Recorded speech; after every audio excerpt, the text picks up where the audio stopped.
Chapter 16. In his temple.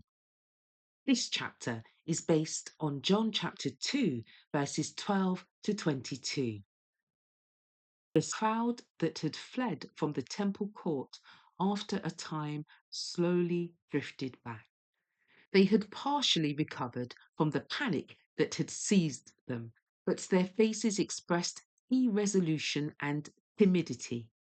They looked with amazement on the works of Jesus and were convicted that in him the prophecies concerning the Messiah were fulfilled.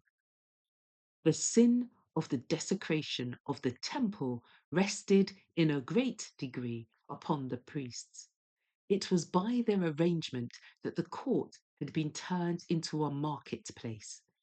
The people were comparatively innocent.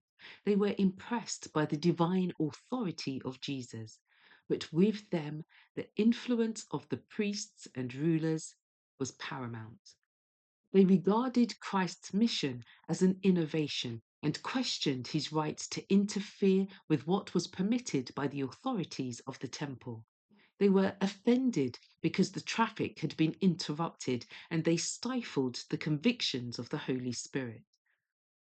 Above all others, the priests and rulers should have seen in Jesus the anointed of the Lord, for in their hands were the sacred scrolls that described his mission, and they knew that the cleansing of the temple was a manifestation of more than human power. Much as they hated Jesus, they could not free themselves from the thought that he might be a prophet sent by God to restore the sanctity of the temple. With a deference born of this fear, they went to him with the inquiry, "What sign showest thou unto us, seeing that thou doest these things?" Jesus had shown them a sign.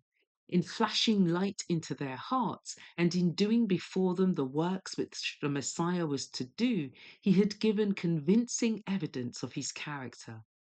Now, when they had asked for a sign, he answered them by a parable, showing that he read their malice and saw to what lengths it would lead them.